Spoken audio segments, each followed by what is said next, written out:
Halo Tribuners, kembali lagi bersama saya Vicky Suatanasana dalam program Selebrasi Lokal 2022. Tribuners, Piala Dunia memasuki pertandingan terakhir di fase grup nih. Setiap grup akan mengirimkan 2 tim yang akan lolos ke babak 16 besar. Kali ini kita akan membahas grup D nih, Tribuners. Pertandingan antara Denmark versus Australia bersama narasumber kita hari ini, Bung Majid. Halo Bung Majid. Halo Mbak Vicky. Gimana kabarnya nih? Alhamdulillah masih sehat walafiat, baik Mas. Alhamdulillah. Selain Bung Majid, kita juga ada Bung Alfa. Halo Bung Alfa. Halo Mbak Vicky. Gimana nih kabarnya? Syukur baik juga. Alhamdulillah. Ini kalau Bung Alfa melihat nih pertandingan antara Denmark versus Australia nih, gimana nih pendapatnya? Ya, kita masuk ke pertandingan pamungkas ya di fase grup Piala Dunia 2022. Dan di grup D ini ada laga yang bisa dibilang menarik, Denmark versus Australia.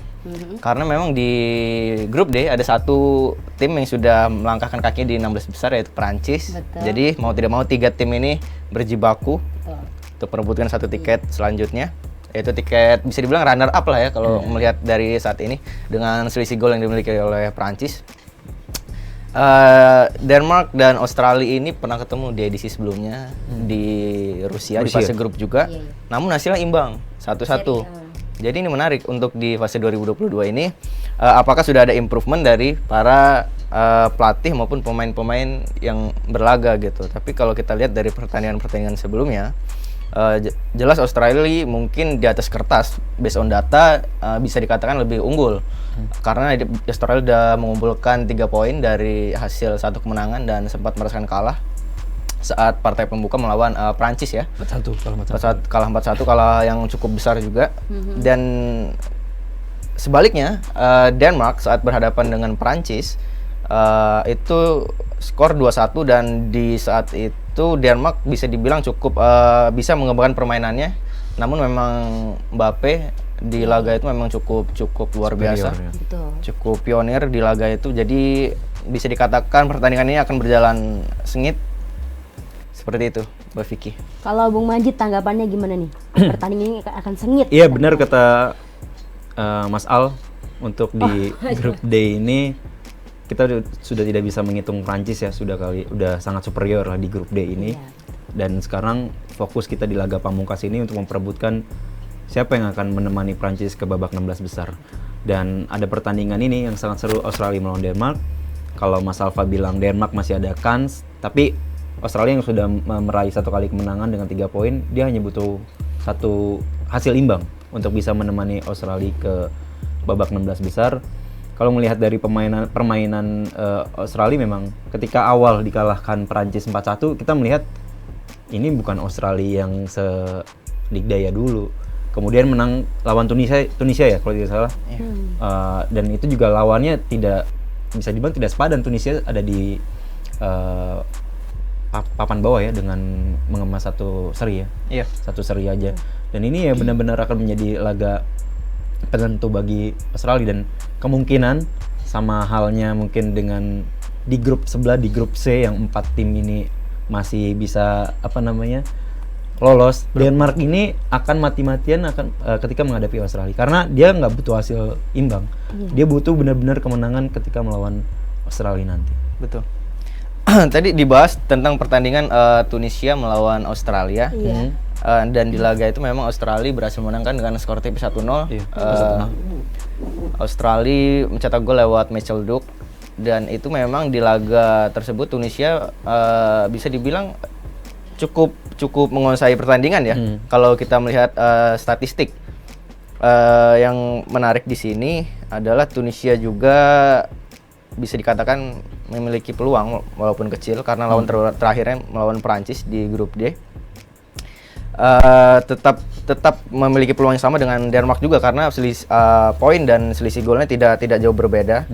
Hanya sama-sama mengumpulkan 1 poin, dan selisih golnya -1 Denmark dan Tunisia.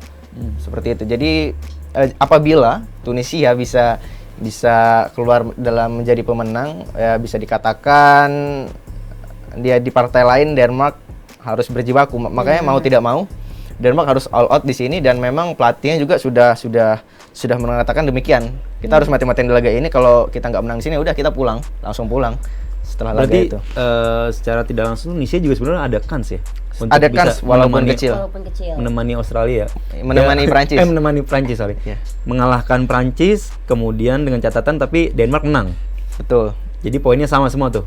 Iya, jadi di grup D ini nanti kalau jika Denmark dan Tunisia bisa menang, Poinnya 4 semua. poinnya 4 semua dan Kecuali, selisih kita lihat hasil dari Betul. pertandingan. Karena memang selisih gol sama-sama -1 tadi. Nah, ya nanti bener nanti. Ya, ini juga akan seru juga ya. Jadi Tunisia juga tidak akan berangkat.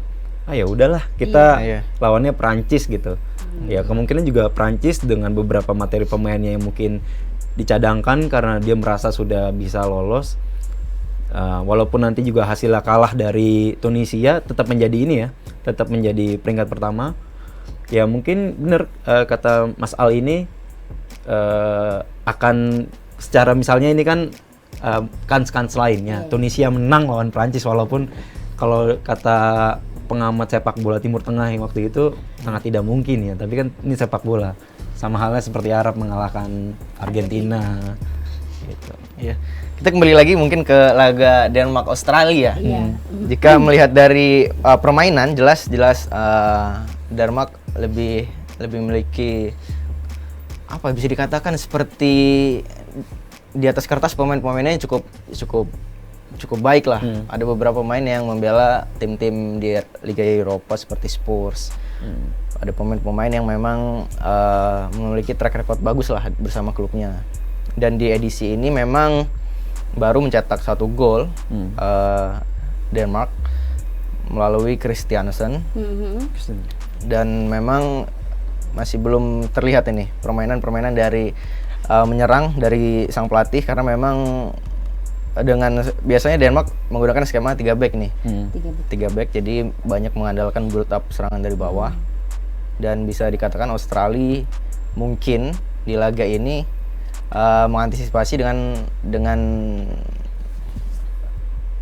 4 back mungkin ataupun juga mengimbangi dari formasi yang dipakai oleh Denmark. Jadi kita akan melihat seberapa besar improvement mereka dari 2 laga sebelumnya gitu. Gimana tanggapannya Bung Majid nih? Dari terkait persiapannya sendiri nih melawan Denmark. Australia juga datang dengan istilah kepercayaan diri tinggi ya, karena balik lagi dia hasil seri pun sudah bisa menemani Prancis, tapi benar kata Mas Alfa, Denmark akan tampil secara habis-habisan untuk bisa meraih kemenangan, sementara kita lihat Australia juga penampilannya belum konsisten di Piala Dunia kali ini. Pasca kemenangan 1-0 kemarin lawan Tunisia, itu menggambarkan bahwa Australia yang ketika kala itu menggunakan formasi 4-4-2 mungkin ketika akan menghadapi Denmark lebih akan banyak defense, bisa menjadi 5-3-2 mungkin atau 4-3-3. Jadi untuk ketika serangan balik mereka akan in depth di belakangnya tuh akan lebih penuh. Dan ya permainannya mungkin secara untuk prediksi di pertandingan nanti Denmark akan lebih menguasai jalannya pertandingan dan hanya tinggal menggantungkan 1 striker atau 2 striker dari Australia dengan posisinya zona lurus, jadi hanya striker tunggal yang akan dipakai. Apalagi ketika hasil imbang itu sudah sampai ke menit 80 70 ke atas, itu mungkin kalau bisa kita bilang ada istilah parkir bis ya. Nah, itu mungkin akan bisa diterapkan oleh Australia. Karena kalau saya lihat sampai 2 pertandingan ini Australia masih belum bisa terlalu, misalnya walaupun nanti mereka juga lolos ke babak 16 besar ketemu dengan kalau misalnya juara dari grup C ya. Betul. Juara grup C itu bisa kemungkinan bisa Argentina, kemudian bisa Polandia. Apalagi Arab juga masih bisa kemungkinan lah ya. Misalnya 2 tim besar ini ada Polandia dan ada Argentina, misalnya ketemu dengan Australia, ya sangat jauh timpang gitu. Tapi kalau dari segi pemain ini gimana nih Bung Majid?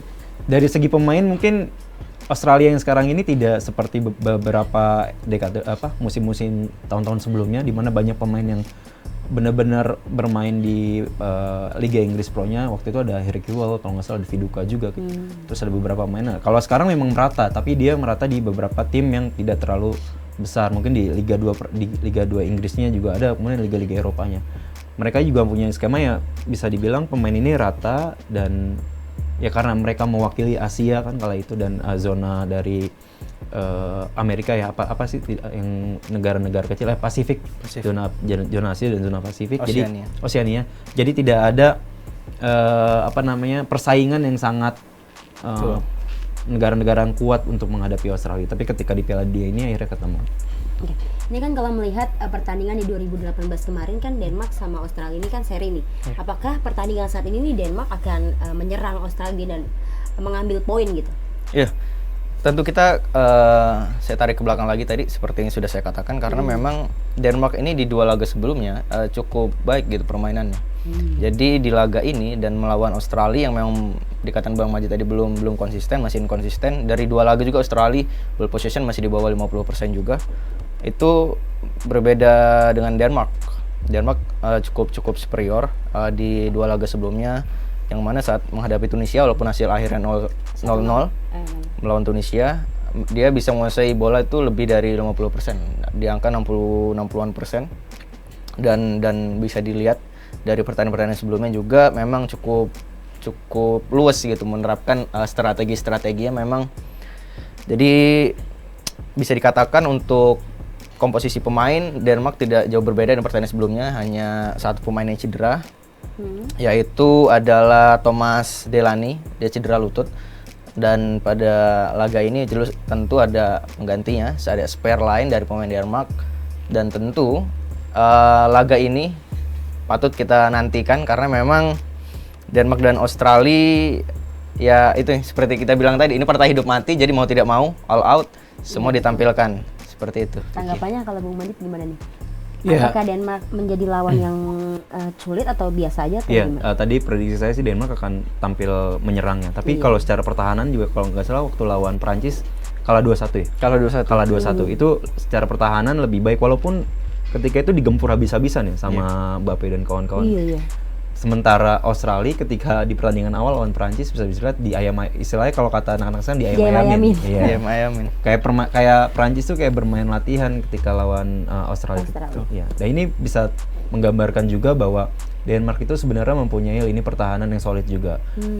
Namun sayangnya dari penyelesaian akhir masih menjadi jadi PR rumah. Iya, jadi PR banget. Nah, ini yang akan benar-benar kalau bisa kita lihat Australia sama Denmark ya sama-sama mereka mempunyai kekuatan yang sama. Dan tinggal nasib saja mungkin nanti yang menentukan di pertandingan nanti. Kalau peluangnya lebih besar mana Denmark atau Australia nih? Iya. Kalau untuk peluang lolos seharusnya lebih besar Australia. Karena balik lagi saya bilang dia hanya butuh hasil imbang saja untuk bisa menemani Perancis. Tapi kalau melihat secara permainan, saya melihat Denmark akan bermain lebih habis-habisan. Kemudian Australia juga dia akan bermain lebih hati-hati. Karena balik lagi ya mungkin tim itu mempunyai psikologi tapi balik lagi bagaimana pelatih mengemas tim. Dia bilang saya tidak butuh hasil seri, saya butuhnya menang gitu. Dan bisa membrainwash pemain, berarti kan dia mainnya tampil habis-habisan juga. Cuman kalau misalnya Denmark sudah pasti kemenangan jadi harga mati untuk Denmark.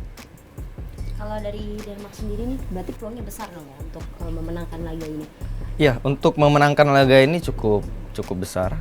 Karena yang sudah dibahas tadi, kita kuliti cukup banyak juga permainannya. Kalau bisa dikatakan untuk persentase kemenangan bisa di atas angka 55% lah lawan Australia.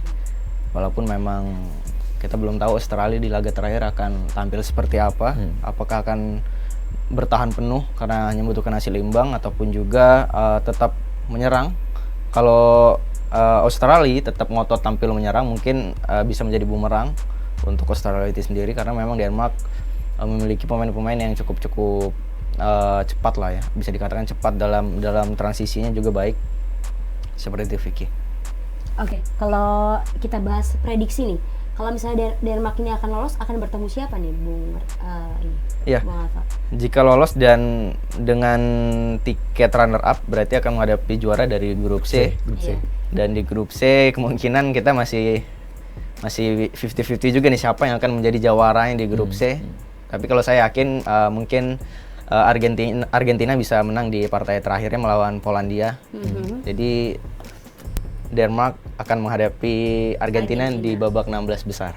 Seperti itu. Berarti Polandia lawan Prancis. Polandia Kalau saya sih memprediksinya Arab. Kalau di grup C Arab Saudi Oh, ya Arab akan Saudi. memberikan Arab Saudi kejutan. lawan Karena Prancis. menggegerkan Oh, waktu berarti menang Arab lawan Saudi Argentina itu. lawan Argentina kalah. Nanti Arab Saudi lawan Prancis kalah. Oh, berarti Arab Saudi. Arab Saudi tampaknya ini akan sangat-sangat dinanti-nantikan lah di edisi kali ini karena memang pelatihnya cukup nyentrik ya. Betul. Cukup nyentrik, cukup tegas dan patut ditunggu dan ketemu juga di grup D yang memang Prancis yang begitu superior di grup D akan bertemu dengan runner up dari grup C. Ini kan cukup fantastis nanti di laga 16 besar. Oke, ini kalau prediksi skor deh berapa nih, Bung Majid? Australia Denmark itu ya mungkin imbang lah ya, 1-1, 0-0 gitu. Dua-dua sih sangat nggak mungkin karena dua tim ini mempunyai tingkat penyelesaian akhir yang sangat buruk ya. Cuman ya 1-1, 0-0 ya intinya imbang lah untuk Australia dan Australia lolos. Hanya butuh imbang untuk lolos ke Iya, 16 besar. babak 16 besar. Oke. Prediksi skornya? Mas Alfa? Kalau dari saya untuk Denmark ya, kemenangan Denmark ya bisa mencetak gol setidaknya 2-0. Tapi tidak menang besar. Tapi kalau untuk bicara kebobolan sepertinya kecil kemungkinan Denmark akan kebobolan karena kipernya juga cukup tangguh, Schmeichel dan ya 2-0. Prediksi Ada satu lagi nggak diprediksi, Prancis Tunisia. Prancis Tunisia. Ya ini Prancis sudah tentu main aman saja lah ya mungkin untuk menjaga kondisi para pemainnya. Tunisia tentu akan menurunkan kekuatan terakhirnya gitu. Dan Tunisia ya bisa dibilang tampilnya akan lebih ngotot ya dibilang Prancis karena Prancis pasti akan menyimpan tenaganya untuk di babak 16 besar Sejadi. untuk melawan pendekar dari grup C. Ya kemungkinan Tunisia akan jika menang dia akan menang dengan skor kecil 1-0 dan jika dia kalah dia akan tetap tidak akan kalah jauh. Tapi untuk imbang sepertinya tidak, hanya ada satu hasil menang atau kalah untuk di laga. Kalau menurut saya ya pede lah ya Prancis dengan kedalaman skuad yang bagus juga walaupun beberapa pemainnya disimpan kalau kata Mas Alfa. Lawannya Tunisia dia sudah memecahkan istilahnya sejarah kalau misalnya juara Piala Dunia itu tidak akan lolos dari di fase grup berikut di juara dunia sebelumnya. Dia sudah patahkan mitos-mitos itu dan sepertinya Prancis akan tampil ya tetap superior dengan kemenangan di atas margin 3. Oke, Tribuners, demikian ulasan dari Mas Alfa dan juga Bung Majid. Terima kasih Mas Alfa sudah hadir. Siap, Terima kasih oke. Bung Majid sudah Terima kasih, hadir Mbak dalam Vicky. program Selebrasi Lokal 2022. Tribuners, terima kasih juga sudah menyaksikan. Kira-kira Tribuners menjagokan siapa nih? Denmark atau Australia? Tulis di kolom komentar ya. Saya Vicky Sotnasana pamit undur diri dan jangan lupa terus saksikan Selebrasi Lokal 2022.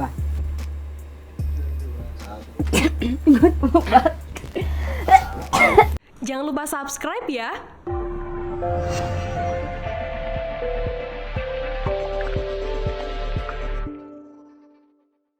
Jangan lupa subscribe ya.